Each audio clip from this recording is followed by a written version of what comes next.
안녕하세요. 반갑습니다. 한국 CS마인드 교육센터 박정민 강사입니다. 저희 문제풀이 분석 동영상 오랜만에 찾아뵙는 것 같은데요. 지난 2020년 8회차 2020년 10월 17일 날 진행이 됐던 CS 리더스 관리사 기출문제 문제풀이 분석 동영상 오늘 첫 번째 시간 CS 개론 1번부터 10번까지 문제풀이 시작하도록 하겠습니다. 자, 그러면 1번부터 보도록 하겠습니다. 1번 고객 만족과 관련해 다음 보기와 같이 정의한 학자 누굽니까? 자, 매번 나오는 문제 유형이죠. 학자가 정의한 내용이 무엇일까요? 라는 걸 연결해서 물어보는 문제인데 항상 전체적으로 보게 되면 이 사람의 정의 내용을 보기로 제시를 해주고 거기에 맞는 학자를 선택하세요 라는 식의 문제가 출제가 됩니다. 자, 그럼 이번 문제 보기를 좀 볼까요? 소비자가 제품이나 서비스를 구매, 비교, 평가, 선택하는 과정에서 말씀드린 것처럼 여기까지는 모르셔도 됩니다. 경험하는 호의적, 비호의적 감정 및 태도. 자, 이게 키워드가 될 거예요. 호의적 또는 비호의적 감정 및 태도라고 나오게 되면 딱 누굴 떠올리셔야 돼요? 누구가 아니라 누구들이겠죠. 네, 그러면 웨스트브룩과 뉴먼이라는 학자가 정의한 내용이라는 걸 딱 유추하실 수가 있을 겁니다. 그래서 이 문제 보기에서만 보게 되면 호의적, 비호의적 감정 및 태도 저걸 키워드로 삼으셔서 웨스트브룩과 뉴먼 이렇게 생각을 하시면 될 것 같아요. 자, 그럼 1번에 있는 올리버는 성취 반응, 이행 수준 이런 키워드가 나오겠죠. 코틀러 자각하고 있는 성능과 비교해. 자, 여기까지 모르셔도 돼요. 나타나는 즐거움이나 실망감, 이러면 코틀러. 굿맨 너무 잘하시죠. 서비스의 재구입, 재구매, 신뢰가 연속되는 상태 이런 게 나오면 이제 고객 만족 이론의 가장 기본적 이론이기도 합니다. 자, 마지막에 앤더슨. 자, 앤더슨은 프로세스. 이 프로세스라는 아주 독특한 이 이 단어를 사용해서 고객 만족이라는 관점을 설명하고 있습니다. 정의하는 거죠. 그래서 그 관점으로 보게 되면 보기에서 어떤 학자의 내용이 나오더라도 특정 키워드만 기억하고 계신다면 충분히 해결이 가능한 문제 유형이기도 했습니다. 자, 다음 문제 보도록 하겠습니다. 공정성 이론과 관련해 공정성 분류 중 다음 보기 설명에 해당하는 것은 무엇일까요? 자, 공정성 이론 관련해 가지고는 거의 반복적으로 출제가 되죠, 무조건. 거기에다가 잘 보시게 되면 공정성 이론 같은 경우는 세 가지를 생각해 볼 수가 있을 거예요. 그 세 가지 중에 한 가지를 지금 선택합니다라고 되어 있는 건데, 도출 결과의 공정성, 절차상의 공정성, 상호작용 공정성 이렇게 세 가지가 있는데 이 중에 가장 쉬운 건 직원 얘기가 나온다는 건 상호작용 공정성일 거예요. 그리고 나머지 두 개는 한번 문제 보기를 보면서 찾아보도록 하겠습니다. 보기, 인간적인 측면과 비인간적인 측면까지 의사결정을 수행하는 스타일과 관련된 것으로 의사소통 방식, 자, 여기가 중요한 거예요. 의사소통 방식, 우호적인 정도, 편견, 흥미, 존경, 정직, 예의 등으로 구성되어 있습니다. 여기서 잘 보시게 되면 의사소통의 방식, 우호적인 정도, 정직, 예의 이런 거 보시게 되면 전부 다 누구에 해당하는 얘기? 직원에 해당하는 얘기죠. 자, 이렇게 되면 직원이 나온다는 공정성은 결국 상호작용 공정성입니다. 아주 쉽게 구별할 수 있는 내용의 키워드는요, 직원 얘기가 나올 거다라는 관점을 꼭 좀 기억하고 계시면 도움이 될 것 같습니다. 조금 어렵게 사람들이 의사결정에 영향력을 갖고 있다고 믿는 신념의 정도, 좀 이게 좀 어려운 문구지만 사람들이 의사결정에 영향력을 가지고 있다고 믿는 신념의 정도 또는 도출 결과에 영향을 미치는 영향력과 정보의 공유 정도, 자, 이런 게 나오게 되면 이건 저희가 알고 있는 절차상의 공정성 이렇게 유추해 볼 수가 있는 거죠. 그런 관점으로 좀 구별이 되면 될 것 같고요. 투입과 도출에 대한 평가, 기여, 컨트리뷰션, 요구, 니즈, 평등성, 이퀄리티 이런 게 나오면 보나마나 도출 결과의 공정성이라고 유추하실 수가 있을 겁니다. 자, 다음 문제 가겠습니다. 다음 중 서비스 프로세스의 중요성에 대한 설명으로 가장 거리가 먼 것은 무엇일까요? 서비스 프로세스라고 하면 5가지 정도가 특징이 나옵니다.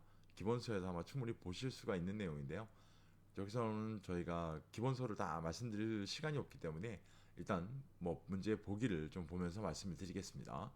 1번 서비스 프로세스는 서비스 상품 자체임과 동시에 서비스 전달 시스템 유통의 성격을 지닌다. 맞죠? 이거 분명히 맞는 얘기입니다. 2번 서비스 프로세스는 기본적으로 서비스 제공 절차가 단순하기 때문에 고객의 포괄적인 행동이 요구되는 경우는 거의 없다. 이럴 수가 있나요? 네, 이건 말이 안 되죠. 그래서 이 내용은 서비스 제공 절차가 복잡하여 고객에게 복잡하고 포괄적인 행동이 요구되기도 한다. 이렇게 바꾸는 게 맞는 설명이겠죠. 그래서 이번 설명이 잘못되어 있습니다. 이 문제 같은 경우는요, 조금 내용을 어떻게 말씀드릴까요? 조금 자세히 읽어 보셔야 잘못된 워딩을 좀 골라내실 수가 있을 것 같고요. 이것 말고 조금 꼼수를 말씀을 드리면 이번 보기 내용을 지금 잘 보시게 되면요, 조금 말의 어폐가 조금 안 맞습니다. 네, 왜 그러냐면 뭐 단순하기 때문에 고객의 포괄적인 행동이 요구되는 경우는 거의 없습니다. 제공 절차가 단순하다고 얘기하면서 포괄적인 행동을 얘기할 필요는 없거든요. 그러니까 이렇게 꼼수로도 뭔가 잘못된 내용이야라고 유추할 수 있는 그런 측면은 분명히 존재합니다. 나머지 설명은 다 맞는 설명입니다. 조금만 보시면 해결이 가능한 문제 유형이었습니다. 다음 문제. 휴메너가 제시한 서비스 프로세스 매트릭스의 내용 중 대중 서비스의 내용으로 가장 거리가 먼 거. 자, 서비스 프로세스 매트릭스 휴메너가 얘기한 그 방사면을 생각하시면 되는 거죠. 네 군데의. 그래서 왼쪽 위에 있는 거, 왼쪽 위에 있다라는 건 노동 집중도가 낮다라는 거예요. 두 가지 다. 그러면 왼쪽부터 보면 네, 서비스 팩토리, 그다음 오른쪽으로 가면 서비스 샵 이렇게 있죠. 자, 그다음에 방사면의 아래쪽에요. 아래쪽에 있는 것 중에 오른쪽 아래에 있는 거 전문 서비스. 왜냐면 노동 집중도가 높다라는 얘기잖아요. 그리고 오른쪽에 있다는 건 개별화가 높다는 얘기고, 자, 전문 서비스 마지막에 왼쪽 아래쪽에 대중 서비스입니다. 그러면 노동 집중도는 높지만 개별화는 낮아요. 이렇게 되는 게 지금 대중 서비스에 대한 내용이거든요. 그러면 볼까요? 1번 높은 상호작용 맞을까요? 왼쪽에 있기 때문에 네, 상호작용이 낮을 수밖에 없는 거죠. 이렇게 따지면 1번이 잘못되어 있습니다. 이 휴메너의 서비스 프로세스 매트릭스는 저도 지금 뭐 문제가 워딩으로 나왔기 때문에 이 워딩의 형태로 설명을 드렸지만 제일 쉬운 방법은 방사면을 그려보시는 겁니다. 실제로 뭐 문제지가 됐던 뭐 이런 곳에 그려도 전혀 무방하기 때문에 문제지에다 한번 그려보시면서 어느 위치에 있구나 이런 것 정도만 구별하시면 될 것 같고요. 꼭 중요한 것 중에 한 가지가 위에 있다. 방사면의 위에 있다. 그럼 노동 집중도가 낮겠구나. 아래에 있다. 노동 집중도가 높구나. 그리고 오른쪽에 있다. 상호작용 개별화가 높겠구나. 왼쪽에 있다. 그러면 상호작용 개별화가 낮겠구나. 이 정도만 먼저 구별하고 계셔도 충분히 해결이 가능한 문제 유형이었습니다. 다음 문제 보겠습니다. 데이비드 마이스터가 분류한 대기 시간에 영향을 미치는 통제 요인 중 기업의 완전 통제 요인에 해당되지 않는 거. 자, 완전 통제 요인이라는 게 나오고요. 부분 통제가 나오고 고객 통제가 나옵니다. 자, 이때 제일 쉬운 건 부분 통제를 나누는 거예요. 일단 문제하고는 상관없지만 점유, 불만 이렇게 있는 게 일단은 보면 부분 통제 요인입니다. 문제에서 지금 보시게 되면 해당되지 않는 걸 물어보니까 어떻게 보면 나머지 4개는 전부 다 뭘까요? 네, 다 기업의 완전 통제라는 내용일 거예요. 그래서 완전 통제를 말씀드리면 공정성, 편안함, 설명, 확실성, 대기 단계, 자, 이런 것들을 유추할 수 있거든요. 그러면 해당하지 않는 걸로 보게 되면 통제 요인이라는 게 나온다는 거죠. 이거 같은 경우는 고객이 이렇게 하게 된다는 거예요. 그러면 이걸 대기 단위, 고객의 태도, 그 다음에 대기 목적 가치 이렇게 되어 있습니다. 자, 이렇게 따지면 이 문제에서 요구하는 답은 대기 목적 가치. 자, 5번이 설명이 잘못되어 있습니다. 대기 목적 가치는 고객 통제 요인이죠. 분명히. 이해가시겠죠? 그렇게 구별을 좀 하시면 될 것 같고요. 세 가지를 구별해야 된다라고 했을 때 가장 쉬운 방법 기업의 부분 통제부터 먼저 걷어내시고, 고객 통제 우위는 결국 고객이 그렇게 느끼거나 고객이 그렇게 만들어야 되는 거, 기업의 완전 통제 같은 경우는 기업이 그렇게 먼저 준비를 해놔야 되는 관점, 이렇게 구별을 하셔도 충분히 문제 해결이 가능하실 것 같습니다. 다음 문제가 보겠습니다. 6번 다음 보기에서 두 사람의 대화를 통해 유추할 수 있는 법칙으로 가장 올바른 것은 무엇일까요? 자, 예시가 나옵니다. 보기를 좀 볼까요? 철수, 너 혹시 배달앱에 있는 KIE 닭갈비 먹어봤니? 완전 맛있다던데? 라고 물어봅니다. 영희가 맛이 없는 건 아닌데 매장 내부 소개하는 사진 보니까 정리 상태도 엉망이고 테이블도 더러운 것 같아서 영 찜찜해. 시켜 먹어보긴 했는데 맛이 없는 건 아닌데 내부 정리 사진을 보니까요, 다른 것들이 좀 찜찜해지기 시작합니다. 왠지 주방도 불결할 것 같아서 추천하기는 좀 그렇다. 지금 맛이 없는 건 아니었는데 추천해 줄 만도 한데 어떤 특정한 걸 뭘 확인을 했는데 그게 영 마음에 들지 않고 찜찜합니다. 그래서 누군가에게 추천하기도 어렵다라는 거예요. 전체가 다 만족스러워야 되는데 그 중에 일부가 만족스럽지 않은 것 때문에 전 나머지 99가지의 조금은 만족스럽다라고 느낄 만한 것들을 부정을 해버리고 있습니다. 자, 이렇게 되는 법칙을 저희가 뭐라 부릅니까? 네, 깨진 통나무 물통 법칙이라고 부르고요. 이 문제에서는 지금 통나무 물통 법칙이라고 언급되어 있습니다. 자, 그래서 예시를 보면서 조금씩은 좀 구별을 하셔야 될 만한 문제 유형의 형태였습니다. 한 번 정도는 이런 예시를 통해서 이 답을 유추한다, 이런 관점을 좀 다음 시험을 위해서 기억을 좀 하고 계시는 것도 좋은 방법인 것 같습니다. 다음 문제 보겠습니다. 다음 중 솔로몬과 구투만이 제시한 서비스 접점의 특징에 대한 설명으로 올바르지 않은 거. 자, 솔로몬과 구투만 이들의 접점이라고 생각하시면 가장 대표적인 건 인간적인 상호작용. 자, 이게 가장 첫 번째죠. 자, 그 관점으로 보시게 되면 1번 인간적인 상호작용이 있어야 된다. 맞습니다. 지금 방금 언급을 드렸죠. 2번 제공되는 서비스에 따라 제한을 받는다. 이것 때문에 기본서에서 원격 접점, 전화 접점, 대면 접점을 다 따로 배우시는 겁니다. 3번 목표 지향적인 역할 수행이 되어야 된다. 맞습니다. 흔히 예전에 이게 오답이 이제 과정지향적이라고 나온 적이 있었죠. 그건 오답입니다. 4번 서비스 접점의 목적은 뭐에 있다? 상호작용을 하는데 여기서 쓰이는 대표적인 방법론이 커뮤니케이션이니까 네, 정보 교환에 있다. 수요 창출의 목적이 있는 것이 아니라 정보 교환의 목적이 있다. 이렇게 딱 구별하시는 게 오히려 더 맞는 설명입니다. 5번 서비스 제공자와 고객이 모두 참여할 때 성립된다.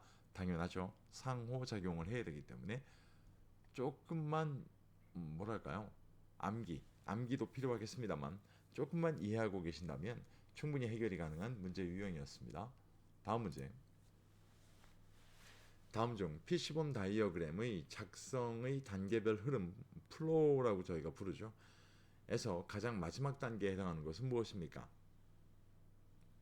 피시본 다이어그램을 저희가 수업 과정에서 설명을 드릴 때는 꼭 전제 조건을 먼저 말씀을 드립니다.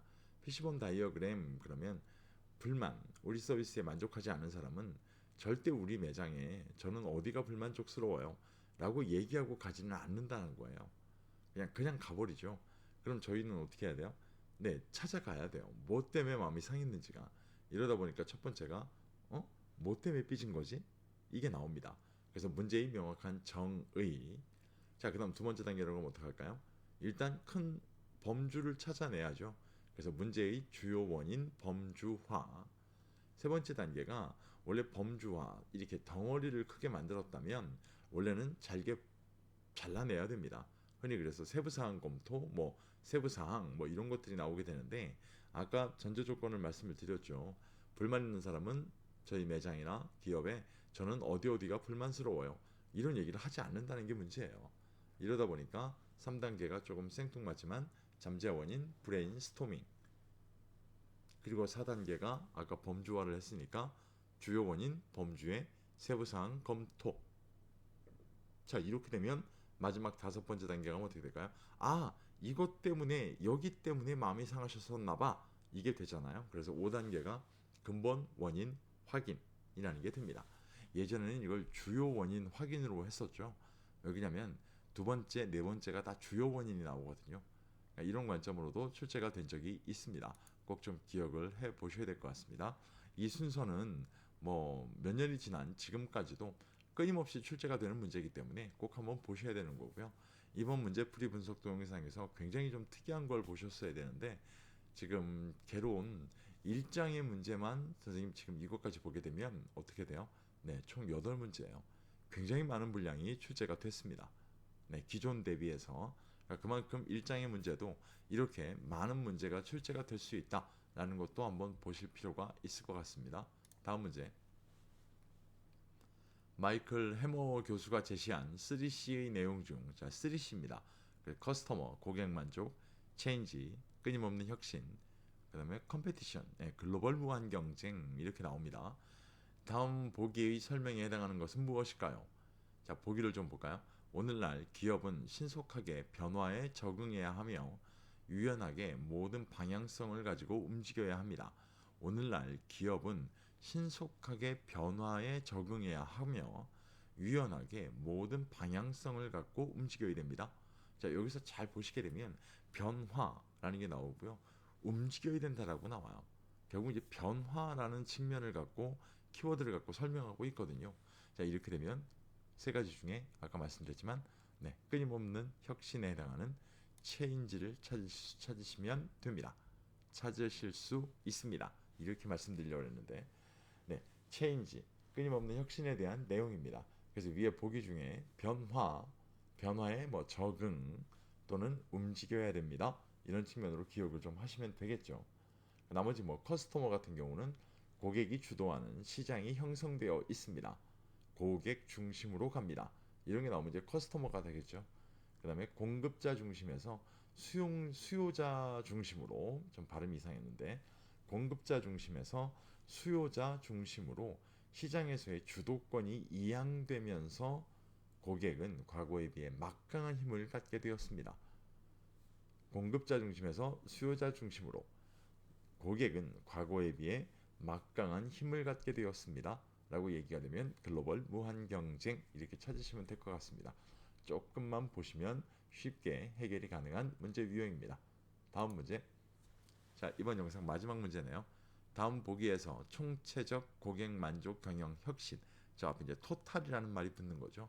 혁신 요소 중 시장 경쟁력 강화를 위한 혁신 활동을 찾아 모두 선택한 거. 자, 시장 경쟁력 강화라고 얘기합니다. 시장 경쟁력 강화라고 한다 그러면 가장 기본적으로 기업이 있다라고 보면 기업 내부 사람만 알면 되는 일인가요? 아니면 기업 바깥의 시장에서 알려줘야 되는 사항들일까요? 실제로 보면 뒤에 말씀드린 내용이죠. 시장 상황에서 알려줘야 하는 내용들이기도 합니다. 자, 그럼 지식 맞을까요? 이건 내부 핵심 역량 강화 요소겠죠. 이미지 보여줘야 됩니다. 시장 경쟁력 강화 요소. 인사 조직 이건 우리만 알고 있으면 되죠. 내부 핵심 역량 강화 요소. 가격 경쟁력 바깥으로 보여줘야 됩니다. 요소 상품력 당연히 바깥으로 보여줘야 됩니다. 자, 이렇게 따지게 되면 답은 어떻게 될까요? 마. 자, 이렇게 세 가지가 딱 체크되게 될 것 같습니다. 의미 정도만 구별할 줄만 아신다면 암기가 아니어도 충분히 해결이 가능한 문제 유형이었습니다. 자, 오늘 1번부터 10번까지 뭐 기본서에 보시면 아주 그냥 기본서의 내용의 흐름에 뭐랄까요? 거의 완벽하게 맞춰질 정도로 앞쪽부터 순차적으로 출제가 됐던 문제 유형들을 지금 보셨습니다. 오늘 뭐 설명드린 내용을 갖고 나는 조금 뭐 부족하다라고 생각하신다면 뭐 저희 것도 홍보해야죠. 네, 제가 출판한 기출문제 분석 문제집이 온라인, 오프라인 서점에 다 출판되어 있습니다. 13회차로 구성되어 있고요. 문제와 정답이 분리되어 있습니다. 그래서 뭐 분권을 해서 보셔도 되는 건데 조금 안타까운 건 최신 기출 문제가 반영이 되어 있지 않기 때문에 교재를 혹시나 서점에서 구매하신 분들은 아래 보이는 제 네이버 카페에 오셔가지고 등업 신청을 하실 때 뭐 저 구매했습니다. 일정 부분에 인증만 확인해 주시면 저희 카페 최신 기출 문제라든가 다 제공되는 파일 형태에 제공되는 자료들은 다 직접 확인하실 수 있도록 등업을 진행해 드리고 있습니다. 아래쪽에 보시면 저희 네이버 카페인데요. 최신 기출 문제, 뭐 챕터별 분류된 자료, 이건 저희 카페밖에 없어요. 그리고 지난 6년간에 다중 출제됐던 빈도수가 높았던 문제들만 최신 기출 문제 유형으로 대치를 하면서 그런 문제 유형들을 볼 수 있는 뭐 핵심 문제 솔루션, 이것도 저희 카페밖에 없는 거예요. 다른 시중에서는 구할 수가 없습니다. 이런 것들을 제공해주는 저희 카페를 활용해 보셔도 도움이 될 것 같습니다. 오늘 긴 시간 고생 많이 하셨고요. 다음번 영상에는 CS 리더스 CS 개론 11번부터 20번까지 문제풀이로 찾아뵙도록 하겠습니다. 고맙습니다.